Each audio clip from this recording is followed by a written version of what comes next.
Good evening, everyone that's here. We're going to open up the class in a second. Where's your sister? Where's your sister? Okay, what's coming in the rain? Look at you, Sidel. It's barely raining outside.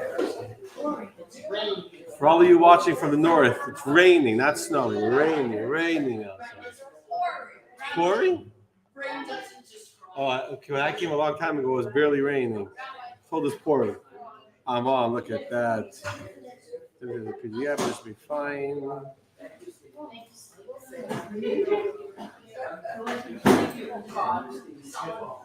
Okay. So I'm on, and let's close that door. If you're watching, please say, Kim, you chatted? If you're watching on Chabad.org, please say hi. Make a blessing.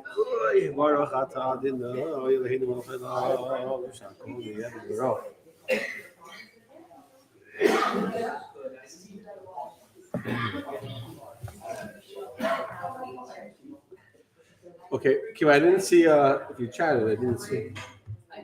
I see Shira. Shira says hello. Shalom, Shira. How are you? Oh, nice. You, Kim. Okay, and Jessica Kaila says Amen. Amen to the bracha. Thank you, Jessica. Okay, so we're ready to start. Good evening, Bruce. I hear you. You hear me loud and clear, huh? Loud and clear. Loud and clear. Okay, good. And Laura can hear us. Erev Tov. Okay, ready, my friends? So, ready? Baruch Hashem, it's a full room. That's good. They're just eating all the Danishes. Okay, how's the Ragalach? Good. I don't get the things. Actually, when they heard me brought them, there was a paper toast. The lady did paper toast, so it's leftovers from then. She brought. Enjoy. Okay, let's begin. Let's go. Stephanie's ready to go. I'm ready to go. Shalom. Okay, if you're watching, let's do this. So tonight's class is memory. Yitzchak Ben Yosef. Very good. You got the first line good. Okay. Now the joke. I have a joke for you, and I just quickly right now looked for a joke, and the only one that I think will appreciate the joke is you, Steve. Why? But in honor of Steve, they're laughing already. You see the joke? Just saying it's in your honor. There was laughing already. See? You want me to do the joke? I got a joke for you. What do you call an elephant with pink earmuffs and a dress? What do you call an elephant wearing pink earmuffs and a dress? What do you call it? Steve's girlfriend. You can call the elephant anything you want. It's wearing earmuffs. It can't hear you. You guys are great. Whatever I say. If my daughter would know, I just said that joke live on Facebook, she would be like burying herself in the crowd, but it's okay. But you can hear the earmuffs. You can hear the earmuffs. So here's Sarah's arguing on the joke. Well, jokes are just meant to be funny. Don't overanalyze them. The Torah part that's coming in a minute that we can analyze, and you can argue with me. Then we can have a discussion about it. The joke is just a joke. It's nothing more than that. It's don't give it too much thought. The Torah, that's going to be the good part. Okay, so my friends, I want to continue last week's conversation. It was so much fun. It was such an important conversation, and I want to develop it further. So I won't even touch upon the idea I'm going to discuss further tonight. So I'll tell you, there's a general rule in speaking that when you're speaking, you should tell people what you're going to say before you say it. Then you say it, and then you tell them what you said, right? So you'd say what you're going to say, then you say it, then people might know what you said. So let me tell you what I'm going to say before I'm going to even say it. Okay? I'm going to tell you what I'm going to say. Last week we talked about the forbidden mixture of meat and milk, right? Chesed and Gevura. We described last week for those that were here. If you weren't here, you missed it. It was whatever. It was a discussion, many different classic explanations about that. It's not only about not eating meat and milk, it's about not even allowing them to cook together. We went into great depths about that. The sensitivity to see the meat of a cow cooking and bubbling and roasting in the blood, in the milk of what was its mother. We talked about the way the idol worshippers that we discussed. But the main thrust of the conversation was Chassidus, which describes that milk is chesed, it's kindness, which is why it's life and it's giving and it's a color white, and meat is gevura, discipline, strictness, severity, being rigid, being tough, being strong, and You can't mix the two.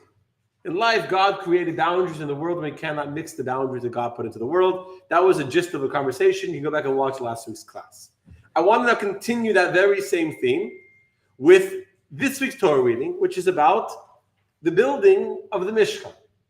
And what we're going to say in a few minutes, but I'm telling you now what I'm going to say, and hopefully I'll still keep you to when I say it, is that we know there's a famous mitzvah not to mix wool and linen.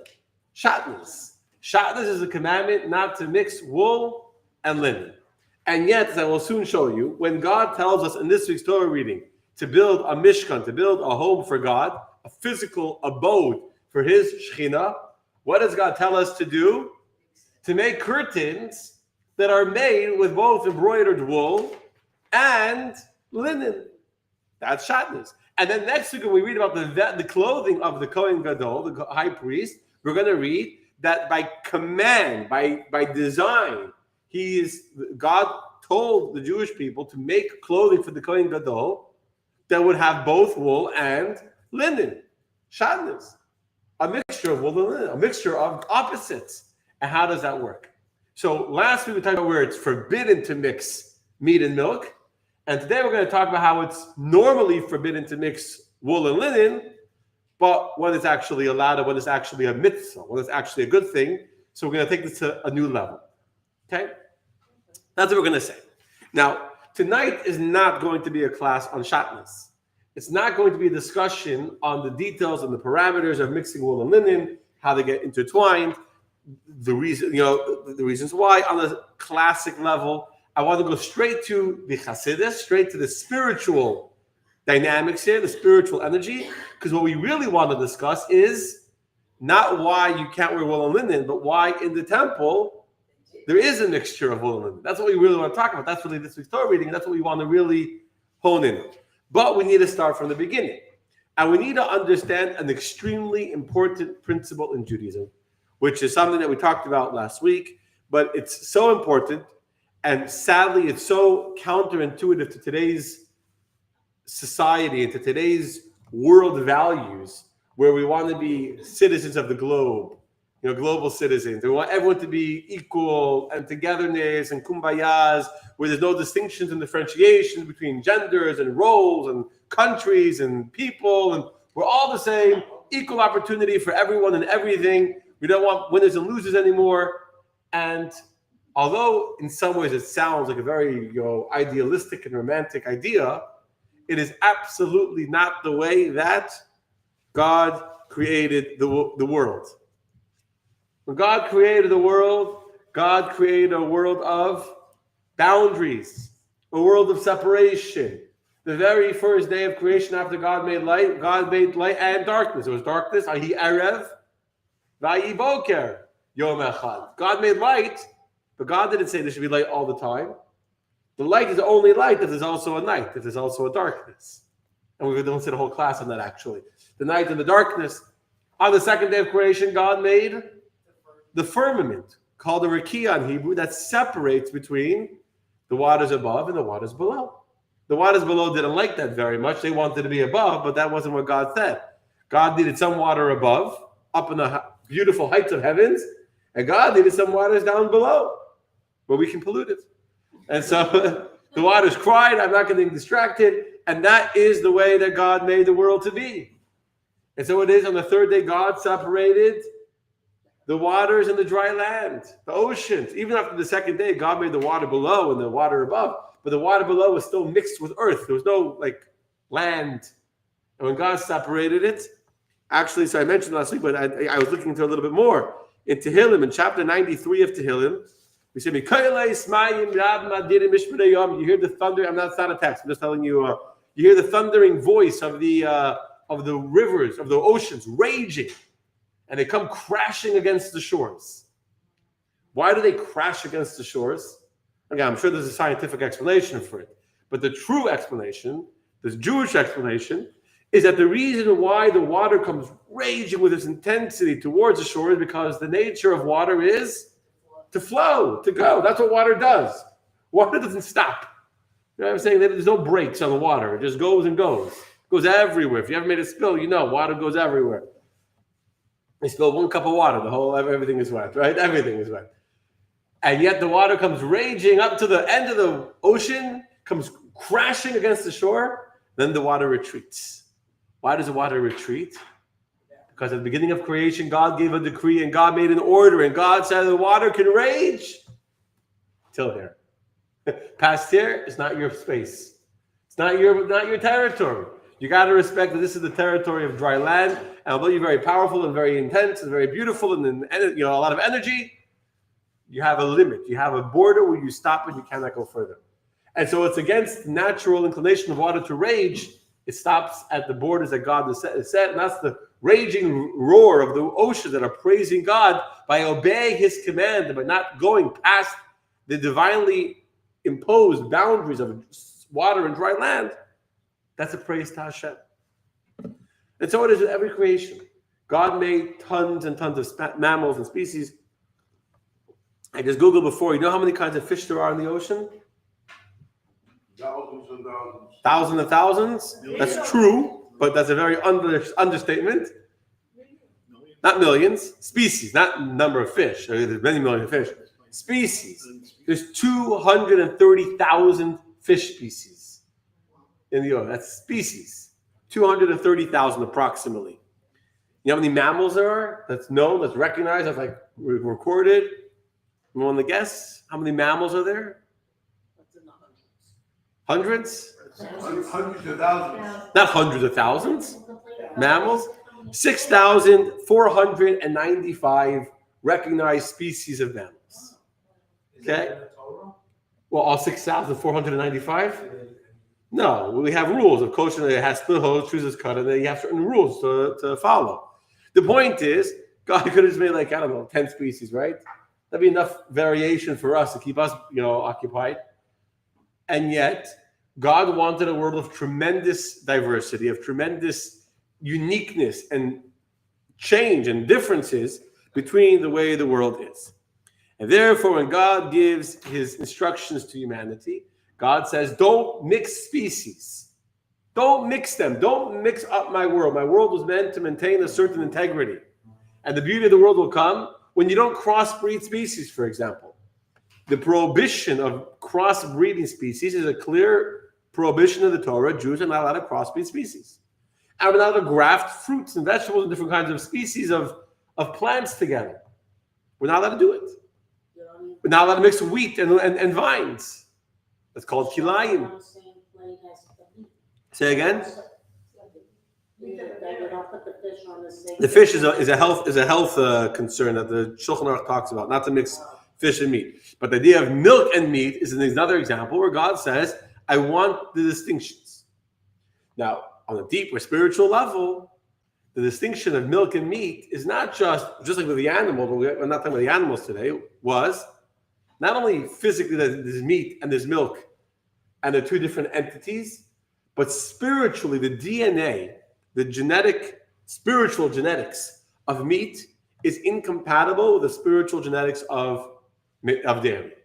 Why? Because on a spiritual level, the way milk is designed is with chesed, with loving, with sharing, with kindness, with giving.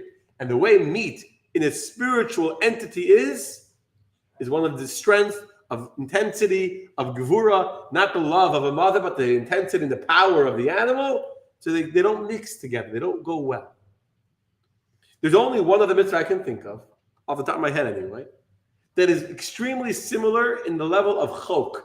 Chok is a kind of commandment that make no sense, right? There's a laws that make sense, mishpatim, don't kill, don't steal, have laws, don't commit adultery, they make sense. You have laws that once we were told they make sense, like celebrate Passover, keep Shabbos. We understand the reason for it, so we wouldn't have invented it on our own, but we understand the logic behind it. And then you have laws that defy any kind of logic. The most illogical law, the most chok, I can say that in Hebrew, the most irrational statute of God in the Torah that has no logic to it. Someone showed that the Medrash says that the non-Jews would laugh and scoff at the Jews and make fun of the Jews is kosher, meat and milk. Why? Not more than just not eating of the blood of an animal, we understand the logic. Not eating an unslaughtered animal, which was killed in a more painful way, there's a logic. But mixing meat and milk Milk is kosher. And meat is kosher. So if you're allowed to have perfectly kosher Chalav Yisrael, A+ milk, and you can eat A+, the highest level of kosher and shechita and the slaughtering meat, and yet mix them together, this permitted kosher food, and this permitted kosher food, now the two koshers make non-kosher. That defies logic. There's no logical way to explain how two koshers equals one non-kosher. Isn't it because one is meat and the other one is? Yeah, but how do you explain logically? So why should that be forbidden? The meat is kosher, yes? So is the milk. And so why are they both forbidden? If two koshers should be double kosher. One is dairy and the other one is meat. Yes, you're right. My question is why? You were raised in a Jewish home and you never ate meat and milk together. So that's why in your mind, of course, meat and milk, they don't go together. But if you think about it objectively for a minute, it doesn't make any sense. They're both kosher. Kosher plus kosher should equal double kosher, right? Not kosher. It's like imagine you buy something in the supermarket. It's not just, I saw today there's going to be a Kachellan cook-off. So there's a show making a whole song cook-off with a whole competition. The shows can compete. And it has both the ORB and the KM on it. Like a double, like every community, so double kosher, right? It has ORB and KM. Oh, okay, now everyone's happy, right? So if you have kosher and kosher, it's double kosher. And yet instead you have kosher meat, kosher milk, forbidden. The only other example of such a level of a chok, I already mentioned it before, wool and linen. Are you allowed to wear wool? 100% kosher. I mean, it doesn't have one day they start selling kosher certification on the suit as an OU, right? OU, well, I know, they can make a new industry over there. But you can buy it's perfectly okay to wear a wool suit. And it's perfectly okay to wear a linen suit. They're both kosher, so to say. You take kosher wool and kosher linen, put them together, not kosher. How does that make sense? How does it make sense to say that something which is permitted with something else that's permitted combine into becoming something forbidden? Objectively, intellectually, it's very hard to explain it. So, my friends, I'm going to tell you that in Kabbalah it explains that wool and linen is just like meat and milk. In that wool is comprised spiritually of the genetics of chesed, of kindness, and linen contains within itself the attributes of gevura, of discipline, of strictness. What is wool? Aside from being from an animal, what is wool? It absorbs, takes in all the water, and is soft. It's very forgiving. You can bend it. You can twist it. It looks fine. It allows you to maintain your body heat. It protects you in the cold, right? It's a very soft, comforting, and forgiving material. Linen, on the other hand, wrinkles in a second. One fold. And there's no forgiveness in linen whatsoever. Linen is a very harsh. It's also very rough. It's coarse. It's not soft. Linen is a rough material. It's coarse. It's the opposite of softness. You put your head on the soft, wool, cashmere wool, coat, whatever. This is the exact opposite. What's soft? The wool. The wool is soft. It could be itchy. It could be itchy because it depends on how it has a rough. I was looking into it, so it has a rough end. That's what makes it stick. By the way, the reason why wool is such an adhesive material and anything sticks to wool is because the ends of the strands are this like prickliness. So they things connect to them. They're connectors, which fits the idea of chesed, as opposed to that's why anything connects. Wool will always attract dirt and lint and whatever because it's an attraction. It has that prickliness to it. I'll show you something very cool in a second. As opposed to linen is very, very smooth, straight stalks. Not only with flax. Flax is very straight. But if you go even further, and if you're looking at the papers that I gave you, or if you're watching on my personal page, and you're going to see the image I'm going to share with you, so you're going to see that if you look under a microscope, this is fascinating. I didn't label them, but you'll figure out one is wool. If you look under a microscope, the strands of wool are completely interwoven with each other. It's a mess. It's a chaos. It's a mess. There's no organization of discipline, staying in straight lines, staying in your lane, doing your thing. The attribute of chesed is one of complete integration, and there's actually little prickly things there, which is what Steve was saying, that it can be prickly because everything attaches to it, and they actually like interlock with each other and connect to each other. But there's no organization. It's a little chaotic. As opposed to flax, linen, if you look under a microscope, they have these very hard, straight lines, these little lobes, nodes, that's how they stay together. But otherwise, it's very straight lines, very rigid, very gevura. Very gevura. So if you're familiar with these two ideas, spiritually, Kabbalistically, of chesed and gevura, of kindness, which is not just kindness, it's about giving to others, caring for others, being there for others, versus being disciplined, being organized, being strict, being rigid, then you have two opposites. And what happens is that when you have these two opposites and you mix them, you know what happens? They both lose their potency.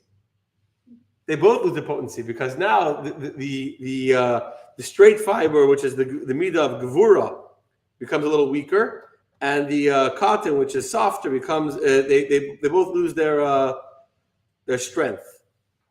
Meaning the mixed material is not either warm or cold. Wool is warm. Linen is very breathable. It's what you wear in a hot day. So if you mix wool and linen, it won't keep you warm in the cold. It won't keep you cold in the heat. It becomes nothing. And the fibers weaken physically, scientifically. If you were to mix these fibers, the long bamboo sticks and this like big mixture, they don't go well together. And the fibers of these two threads become weaker. Which, by the way, if you're familiar with the history of the forbidden mixing of wool and linen, when did it begin? What's the first time that the idea, the original source of not mixing wool and linen? Anyone knows in the Torah? This week. Close, but actually not right. No cigar. I'm still in the preparation. I'm still in the intro to the class. The story of two brothers. Yeah, who were the two brothers? No, before Yaakov and Esau. Cain and Abel. Cain and Abel came to bring offerings to God. And Cain brought not a red heifer. He bought flax. And his brother Hevel, or Abel in English, brought a sheep. And God accepted the offering of Hevel, of Abel, the sheep, and not the offering of Cain, which was flax, which is linen. And Cain got jealous of his brother and he killed him. And as we said, we don't mix the two because Cain represents flax. He represents gvura. Hevel is kindness, and this is in Kabbalah. Hevel represents chesed. The two brothers couldn't get along because one is kindness and one is discipline. One is strict. One is rigid. One's very focused. And one's very forgiving and very everything is good. It's all fine. It's very opposites. And so what happened? They clashed, and that's it. God said, no mixing the two of them together. They can't be mixed. They can't be mixed. They're two opposites.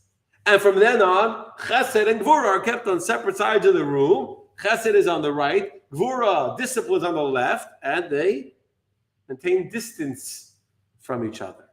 And so just like you cannot take the kosher meat and mix it with the kosher milk, because you're mixing opposite emotional states into one, the Torah says you can't do that with wool and linen. Wool is kindness, it's soft, it's white. Linen is strict, it's rigid, it's hard, it's tough. You cannot mix the two. You need to respect the distinctions between them. You need to respect chesed is good as chesed and gvura is good as gvura. We need to respect. Don't try and force gvura to become like chesed. Each should maintain its own boundary, its own distinctions. So now that we've read this, or now that we've said this, now let's go and read what happens in this week's Torah reading. When God comes to the Jewish people, and God says to Moshe, I want you to build for me a big, beautiful home, a big mikdash. Chapter 25, verse number 3 and verse number 4. And this is the offering you should take from them: gold, silver, and copper, and blue wool, and purple wool, and crimson wool, linen, and goat hair. So God's telling Moshe, collect wool, collect linen. Why? Let's go a little further. Next chapter, chapter 26. So the Mishkan, if you know the Mishkan, if you're familiar, was made out of these beams of wood. On top of the beams was a big embroidered roof called Yerios that was made out of 11 different tapestries. that were linked together. There were hooks. There were 4 amos, like 6 feet wide and 28 amos long, and they were hooked together. They would take them apart when they would travel because they were too big. When they would come to a camp, they would hook them together with like 50 hooks on this side, 50 clasps on this side, hook this one, hook the next one, and all of a sudden you got this long, very long curtain that covered the entire roof of the Mishkan. How was this tapestry that was the roof and that covered the sides of the beams of the Mishkan, how was it made? So chapter 26, God tells Moshe, here's how you should do it. The Mishkan you shall make out of 10 curtains, consisting of twisted fine linen, and blue, purple, and crimson wool. With the design of the work of the master weaver, you shall make them. There was the images of lions and eagles and all that interwoven into the fabric, into the design of the material. So God is telling Moshe, well, They were the same on both sides. they were the same on both sides. It was another miracle. We talked about it. Yes, God made a miracle. The weavers were such experts, they were able to weave the image of the lion. If you looked at it on this side or on this side, either side you looked at it, it looked like it was woven, for that side. Normally when you weave something in, you look over here, you look on the back side, you'll see like it's backwards, right? Here, both sides looked like the tablets. But what's fascinating is that the cover, the roof, and the walls of the Mishkan, we're reading in this week's Torah reading, were made out of the mixture of wool and linen. And then let's continue. Verse 31, they came to the paroches. Not this beautiful paroches behind me, memory of Ayarubal, but the paroches in between the entrance from the courtyard to the Kodesh, to the sanctuary, where the menorah and the table and the golden altar was. And how was this paroches made? Verse 31, the Torah tells us, you shall make a dividing curtain of blue, purple, and crimson wool, and twisted fine linen. The work of a master weaver, he shall make it in a woven cherubim design. And guess what? If you kept on walking into the Mishkan, if you kept on walking in, so first you went through the Kodesh, the main first room with the menorah and the temple, the table and the altar, the golden altar, and then there was a second paroches, a second curtain. Where was the second curtain? In between the holy and the Holy of Holies, where the ark was, where the Aron was. And how was that paroches made? Between the Aron, the Holy of Holies, and the regular room? Verse 36, and you should make a screen, a screen for the entrance of the tent of blue, purple, and crimson wool, and twisted fine linen, the work of the embroider. Okay? So let's stop there for 1 second. It's very interesting. God is designing his house to be breaking his own rules of separation. So my question is not how could God break his rules. God can break his rules. That's the pretty cool thing about being God. You can break your own rules. And there's a reason why the temple didn't have the same many restrictions that we don't do. For example, we don't slaughter animals on Shabbat. We don't offer, burn fire on Shabbat. In the temple, they bought offerings on Shabbat. So there's many things. Incense. The question is more of a spirit. We're talking spiritually tonight. From a spiritual perspective, why would God want his home to be a breaking of the boundaries between wool and linen, between chesed and gevurah? Because he wanted it all. He wanted it all, okay. All kinds of people. Yeah, so have a wool thing, have a linen thing. He had more layers of curtains. He had the first curtain, then they had the second one, which was the goat hair, and then the tachash skin. Did a class on that too. The tachash, some people say the unicorn. But there's different layers. So why is he breaking them? And by the way, let me just make the question even a little bit more strong, just for fun, because next week we're going to read about the clothing that the Kohen Gadol wore when he went to go serve in the temple, and the Kohen Gadol wore some beautiful garments. Wore 8 garments, and a big golden forehead plate on his forehead. He wore an ephod. He wore it was not a robe, it was like an apron in the back that was tied to the breastplate in the front. And you know how it was made? This ephod was made out of 28 threads. 28 threads. Let's read about these 28 threads. Chapter 28. It's Next week's Torah reading, they should take the gold. They took gold, they hammered it into a very, very thin strip and cut it into very, very thin lines. So it's like a thread. So you have gold threads, and you have blue, purple, and crimson wool, and you have, of course, the linen, the gvura, and they shall make the ephod of gold, blue, purple, and crimson wool, and twisted fine linen, the work of a master weaver. So the Kohen Gadol was walking around wearing shatnez. It's in the Torah. It's black and white in the Bible. Go a few verses later. Not only the ephod, there was a band he wore like tied in the front of him that went over the rope. He tied the band. What was the belt made out of? It's decorated band, which is above it, shall be the same work coming out from the ephod. Also gold, blue, purple, and crimson wool, and twisted fine linen. So he couldn't wear that outside. He could not wear that outside the temple. It would be a sin to wear it outside, but inside, if he didn't wear it when he was doing the service, he was liable to the death sentence. So If the Kohen Gadol would go into the temple to serve, not wearing the garments he's supposed to wear when he's supposed to do the service, he was liable to the death sentence. And in this garment is 28 threads. 4 are golden threads, 6 is blue wool, 6 are purple wool, 6 are crimson red wool, and 6 are linen. For a whopping 28 threads, 6 of which are linen. That's what he wore. In addition, he wore a belt. All the Kohanim wore a belt, and there's a debate amongst the rabbis if the belt of the Kohen Gadol also had shatnez. I didn't bring the verse because you'll trust me. It's not in this week's Torah reading. It's only in Parshas Pekudei in a few weeks. We read how. Here does it mention how the belt was made. Later, we're going to read how it was made. There it says also that the belt had the same materials: the blue, the purple, the red wool, and the linen. And then it says he dressed the priests in it. And there's a debate amongst the rabbis if the belt, the regular priests, not the high priests, who didn't wear the ephod, the apron, they just wore a regular white linen tunic, just linen, no wool.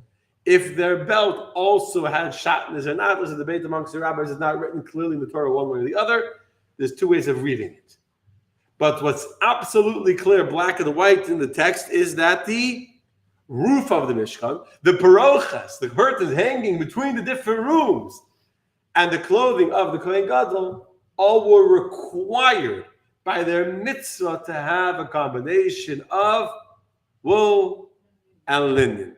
And yet, God also tells us that wool and linen is forbidden to mix, and we already understood that spiritually they represent 2 opposite kinds of emotions. One is kindness, one is discipline. You can't mix the 2. And yet God is mixing the 2. So how do we understand this in a spiritual perspective? What is the message for us from this? Do what you're supposed to do. Do what you're told to do. Okay, that's one way of doing it. And then you don't, and you're doing it right, but you'll be missing the deeper spiritual meaning that we're going to soon discover. it's only allowed in the holy place. Say again? It's only allowed in the holy So Sidel just said something very smart. What Sidel just said is that this is only allowed in a holy place. And you are correct. You are totally correct. When does God say to mix the 2? I see some interesting comments here on Facebook. Breaking of the boundaries. It is a breaking of the boundaries. And the question is, why is God breaking the boundaries? And how fabulous to consider the complexities and the mysteries of God's commands to us is exactly what we're doing right now. And so the first clue is, as Sidel said, the temple is a holy place. The Kohen Gadol, the high priest, is a holy person, the holiest person. And he's wearing this garment in a holy place at a holy time. Only, as someone already pointed out, only when he's doing the divine service. He didn't wear it, but he went home to go eat lunch. If he left the temple wearing these divine garments, with the shatnez, he would be doing a sin of wearing shatnez. So he could only wear these garments in a holy place, at a holy time, doing a holy service. Which means that you could break the boundaries if you're doing it in a holy way. What does that mean?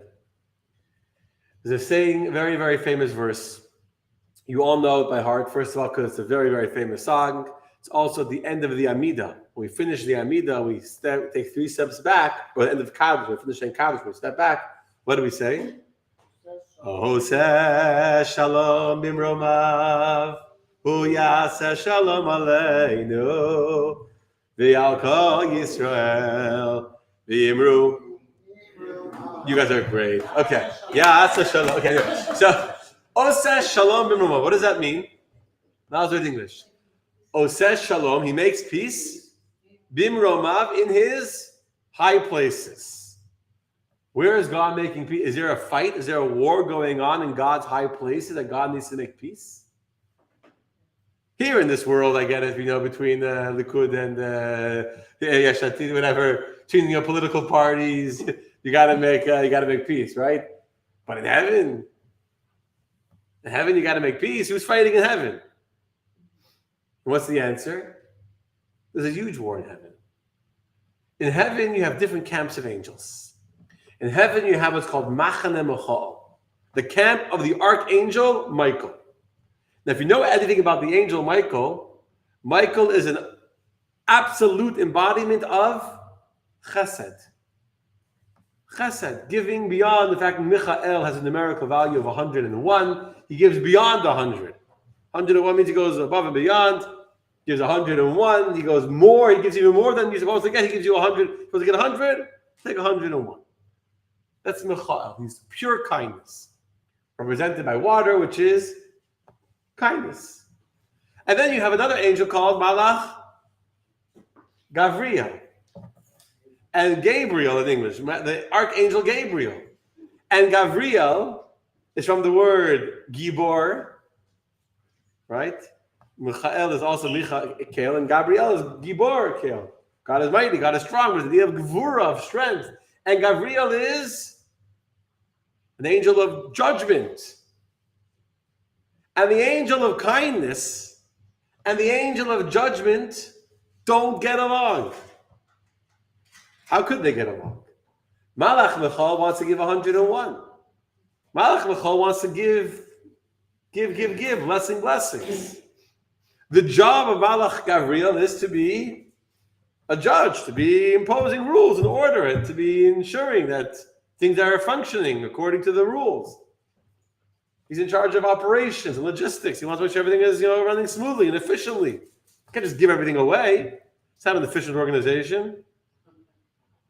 So Michael and Gavriel, or the camps, is not just two angels. Machane is a machane Michael, is a camp of hundreds of myriads of angels who are pure chesed. See, an angel, unlike a human being, can't contain opposites. They can't contain opposites. Humans can become like this and then like that. We can switch. Angels are one rodeo ponies, right? They can do one trick, and that's all they can do. The one trick pony. Okay, thank you. I was a little close. I had one word right. I had the word one. One trick pony. Okay, thank you. They're one trick ponies. They got one trick. They do the one trick, and that's all they can do, and they can't do much else, right? So angels are like that. Angels are limited in the way that God made them. That's who they are. They can't switch. They don't have free choice. They can't become different than they were before. So the archangel and the team, the myriads of angels in the camp of Machane Michael, of Michael's love and kindness, are stuck. They can only be kind. They can't be different than that. And the camp of Gavriel is only Gvura. And then you have the third camp, by the way, which is the camp of Raphael, which is healing, which is Rachamim, and there's a third camp they can't mix. Which is why you might be familiar with the story of God sending angels to visit Abraham when he had his circumcision, he had a bris, right? Remember that story? How many angels came? 3. And if you remember when we were kids, we were taught, why did God send 3 angels? Afraid to travel alone? Why did he send 3 angels? Why did he need 3 angels? No one knows? You remember? No one? Each angel had their own job. One angel came to heal Abraham from the bris. One angel came to tell the good news that Sarah's going to have a child. And one angel came to destroy Sidon. Couldn't have one angel do 2 jobs? Save on travel expenses, combine resources, Department of Government Efficiency, have one person do multiple jobs. Instead, you have each angel. I can do only one. I can only come and heal Avram. I can't also, by the way, while I'm healing, you should know, I have a message from God that you're going to have a baby boy next year. Can't do that. Why? Because an angel can only do one job. An angel can't do more than one job. So you need to have one angel of Michael to go and heal, to tell the good news of a baby being born.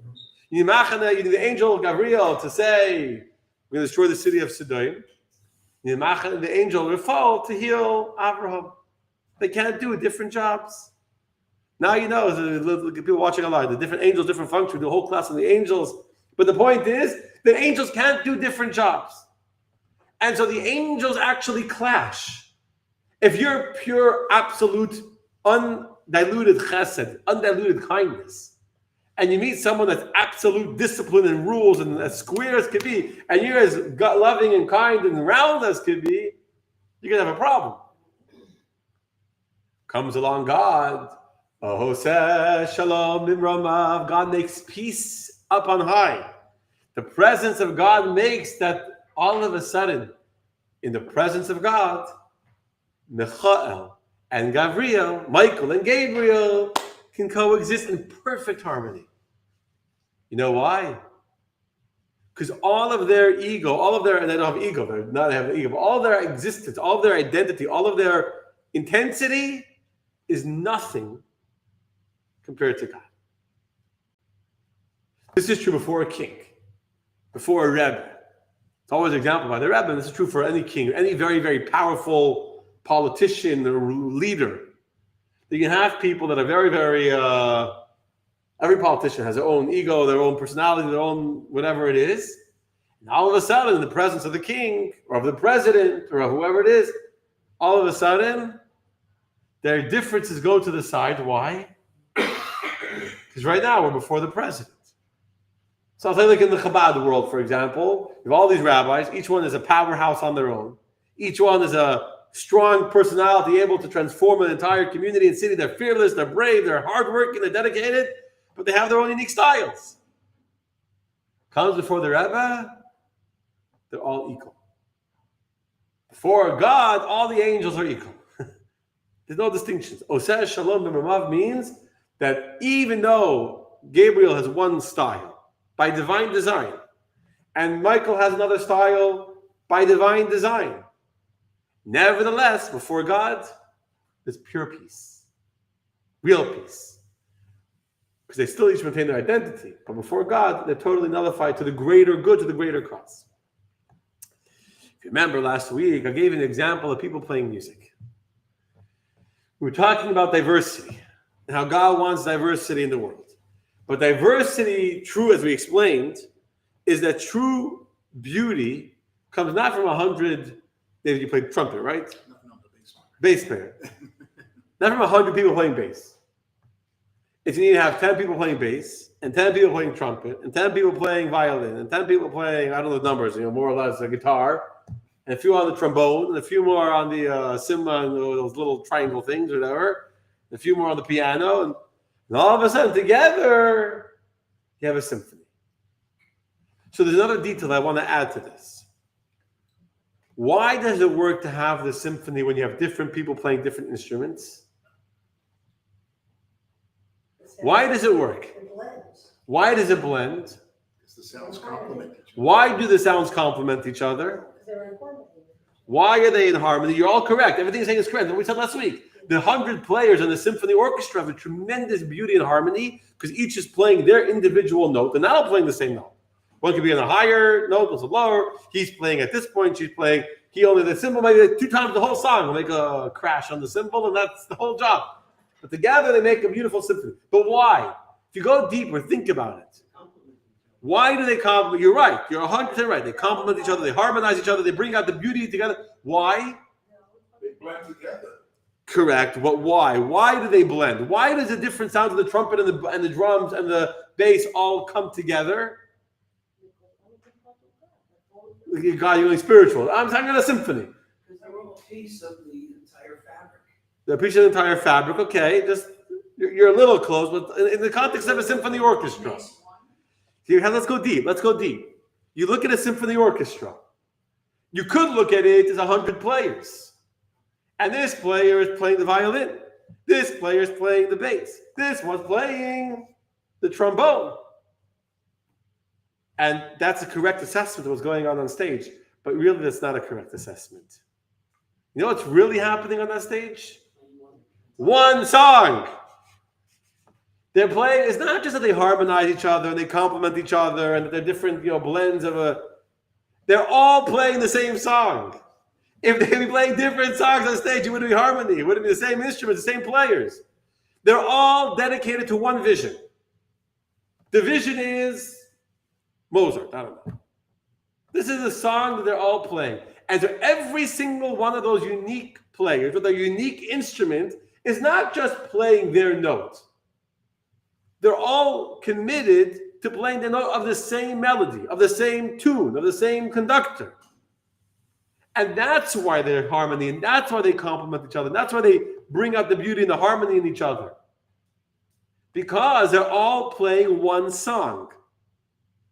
Malach Nechal, the angel Michael, the angel Gabriel, are intense in who they are.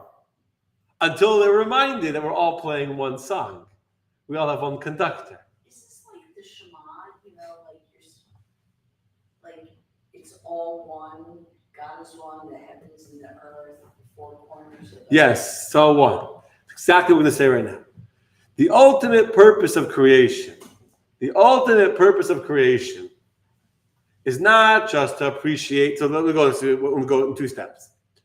First, you got to realize that the symphony is only beautiful if you have different instruments. You can't try and force everyone to play the same instrument. You say the joke about this girl that she grew up with. She said, my mother was terrible. She forced me to go to piano lessons. I hated piano. She didn't care what I wanted. She forced me to play piano. I hated piano. I would never do that to my kid. I would never force him to get piano lessons. My kid's going to learn to play violin. So first, you got to recognize that every single instrument is an important part of God's symphony. You need to realize that every single instrument is its own sound to play, its own harmony. But just appreciating diversity for the sake of diversity is like looking at a symphony saying, wow, there's 100 people on that stage. 100 people playing 100 different instruments. Technically, that's true, but you totally missed the point. What you really should be seeing on that stage is 100 people that have become one. What you're seeing is one orchestra with 100 people playing one song with 100 people.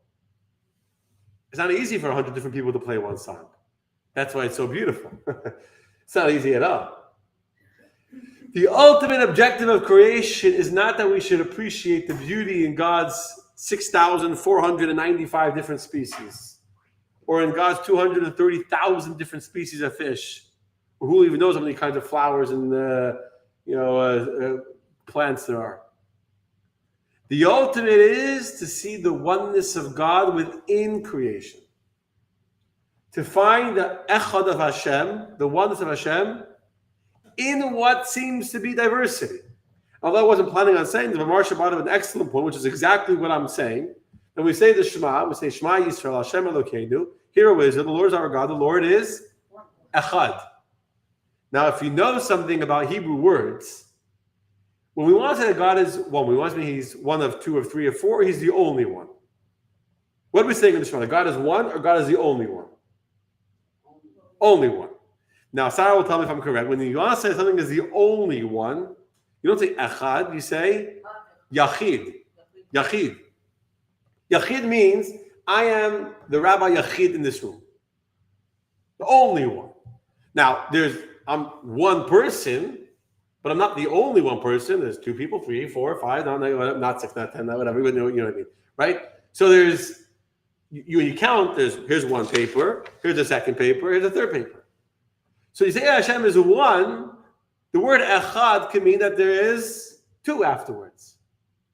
The number echad, in Hebrew, one, does not refute the possibility of number 2 and number 3. What we really should say, Chassidus asks this question, we should really say that Hashem is Yachid, He's the only one. Instead, we say Hashem is one. Why? What does the word echad represent? Echad, I'll say this quickly, but echad, the aleph, there's 3 Hebrew letters in echad. Aleph is 1, right? Ches is 8, which is 7 plus 1, so there's 7 heavens and 1 earth, which is 8. And Dalet is 4, which is 4 corners of the earth. In fact, if we say the Shema, we say the word Echad, we shake our head in all 4 directions. You want to understand the real oneness of Hashem? It's not that He's alone in the world. It's not that He's unique in the world. It's that in the 7 heavens and the 1 earth, and in all 4 corners of the earth, in any corner you look, in any single part of the physical world, there you will find the oneness of Hashem. That's what I think about every morning. Say the Shema. This is exactly what I think about every morning. Hashem is not Yachid. Hashem is not unique or alone. Hashem is one because He's one within everything. He's not the only playing a solo on stage. Solo on stage is very nice, but it's just a solo. 100 players is 100 players, but that's not it. It's one symphony playing one song. So, let's go back to our point in there. When we're trying to make oneness in the world, we've got to be very, very careful. Why do we need to be very, very careful? Because very often, how do people make oneness? How do people often make oneness in the world? They force you to be like me. Or they surrender to be like you. So either I impose my vision of oneness, I impose my song upon you, and you're now playing my song, or I'm another kind of person who doesn't like to fight, who's afraid of confrontation, who wants to go along with the flow, wants people to like him, and wants to have friends. So they give in and they play the other person's song. That's not Hashem's vision of oneness. That's a communist, utopian, pretend oneness. That's not one. So normally Hashem says, when you're in the world and you're trying to indulge in pleasure, you're trying to make yourself a beautiful coat, you want to make yourself a beautiful garment to wear out in the rain outside. Make sure that you don't break the boundaries of my diversity. Don't destroy the beauty of wool by trying to put it into linen. Don't destroy the beauty of chesed by putting meat into the chesed, or vice versa. However, when you're in a state of nullification, of humility, of surrender before one God, and you realize that it's not about me, but it's about the song, then you can join in the symphony and you can merge together wool and linen. Good basketball teams, baseball teams, football teams, any team. How do they win? How do they be successful? When no one goes on the field and says, look what I'm going to do. The moment you have one guy on the team that says, it's all about me, and I'm going to show you, I'll help the team win, but I'll be the star, that's not a successful team. If you have a symphony, and one guy says, I'm going to show you how I'm the louder, I can play louder than the guy next to me, it's not going to work. It only works when the symphony player, when the guy gets on stage and says, I'm not here for me. I don't exist as an individual, right? You played in the symphony? Sure. You don't exist as an individual. Your name's not important. Except for conductors, they think they're God. The conductor, but in some ways the conductor is the example of God, because the conductor is the one that's doing all the notes. But when you're sitting there with your instrument, to be successful, you need to lose yourself in the song. And at that moment, it's not about me, it's only about the song. It's the oneness of the song that allows 100 different players to make something beautiful. So when the Kohen Gadol is standing in the temple, and you're building the cover of the Mishkan and the paroches and the curtains of the temple, and you're in a holy place, in a place where God's presence is revealed, where you feel palpably the oneness of God, in that environment, it's like the angels in heaven that become one at peace with each other because they feel the presence of God. So in the temple, the Kohen Gadol, he can wear wool and linen mixed together because, like the angels, Oseh Shalom Imravav, there's peace, there's oneness, there's harmony with all the players in the presence of the music. There's oneness with the angels in the presence of God. There's oneness with the wool and the linen in the presence of the temple. But outside the temple, it doesn't work. So now that I just told you what I said, what I said, now let me tell you what I said in English. Right? So I'm going to tell you what I'm going to say. I'm going to say it, and I'm going to tell you what I said. Every one of us has a personality.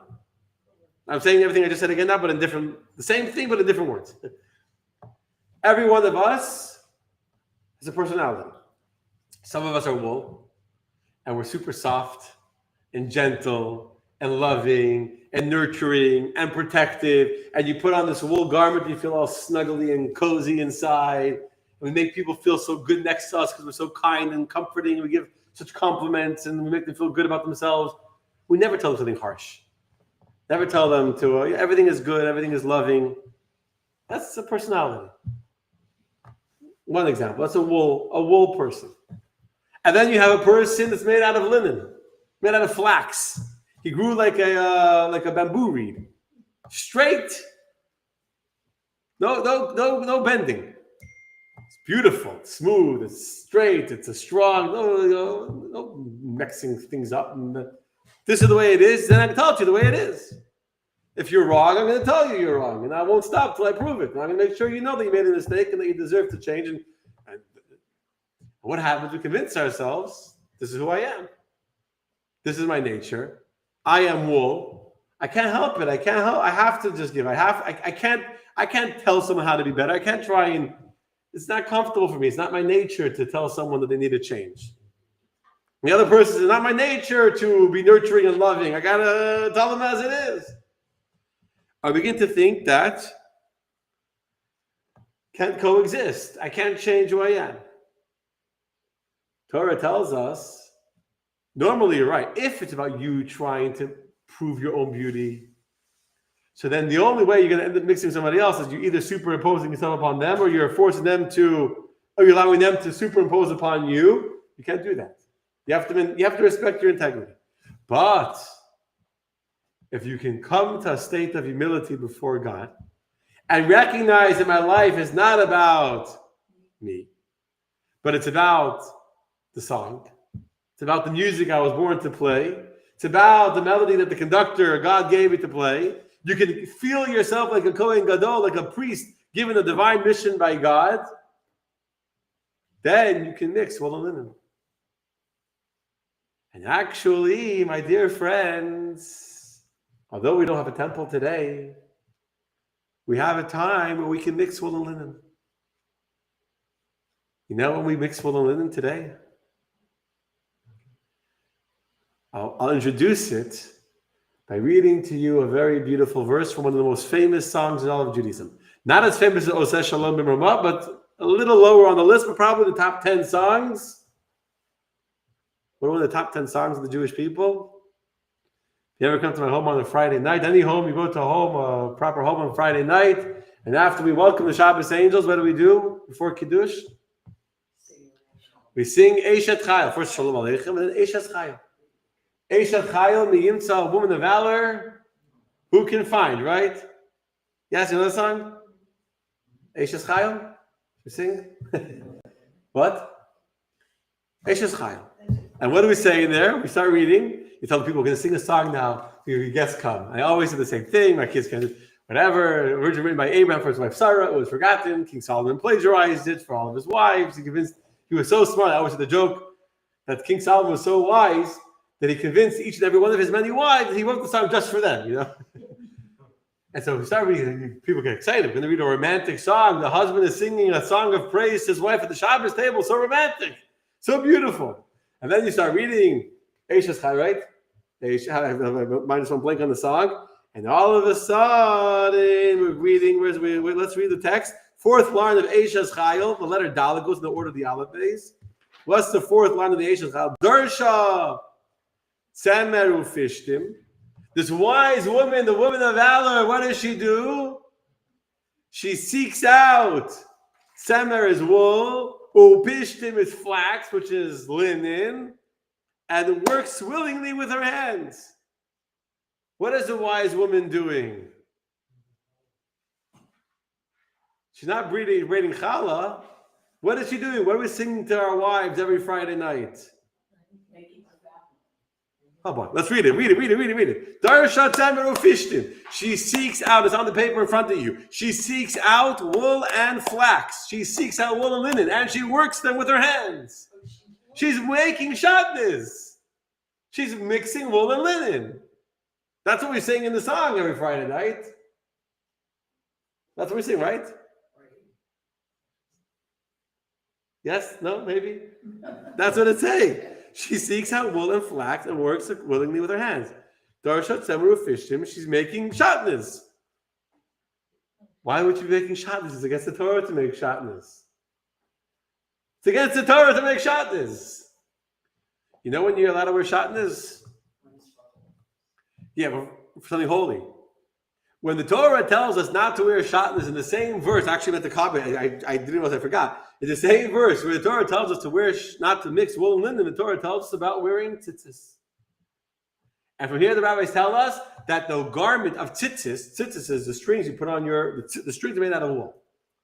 What happens if you're wearing a linen garment with four corners?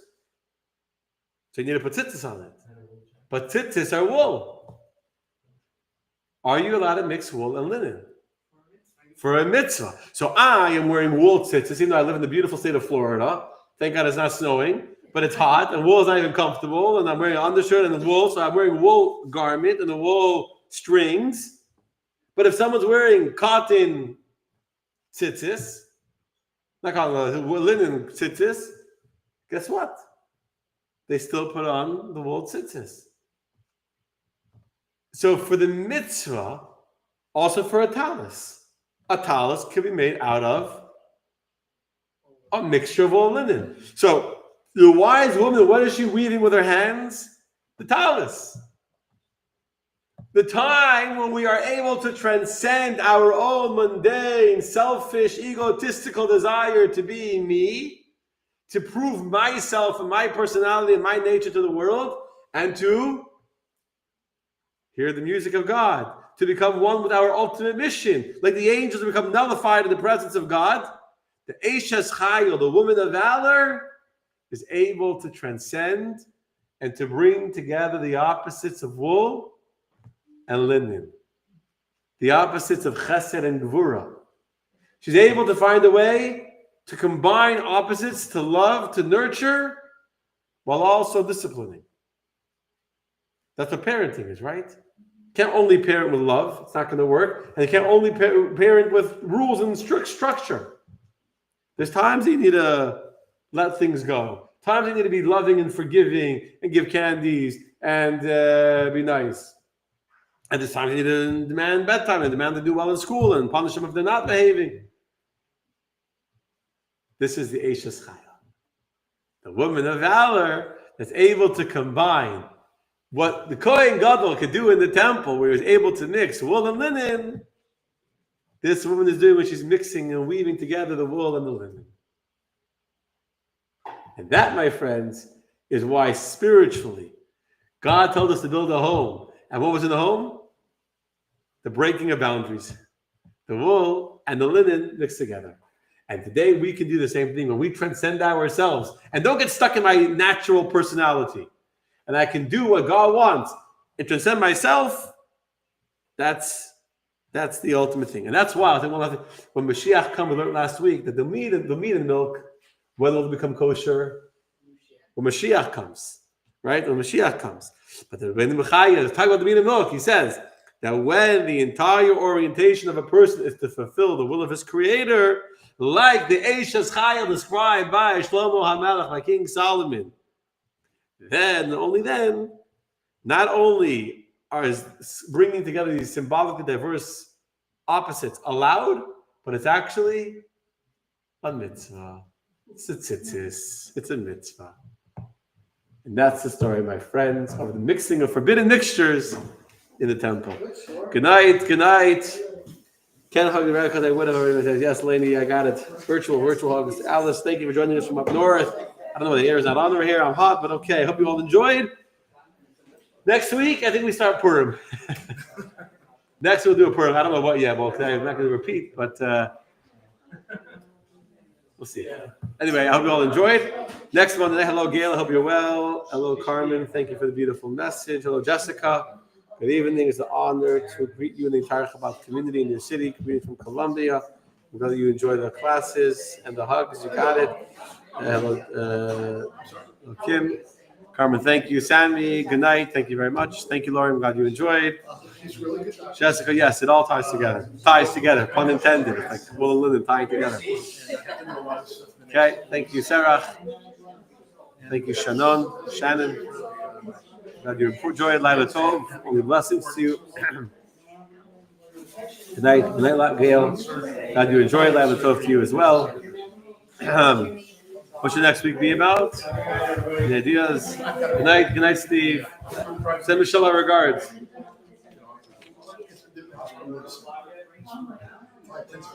I'm glad that you enjoyed. Thank you, Stanley. I'm glad that you enjoyed. Thank you, Baruch Hashem. I enjoyed every moment of it. I'm already thinking about next week's class. Thank you, Nina. I'm glad you enjoyed every Monday night. Every Monday night, 8 p.m. We're here live, trying to make the Torah real and relevant to us in our lives, make it meaningful, me and the Bible. Glad you enjoyed it.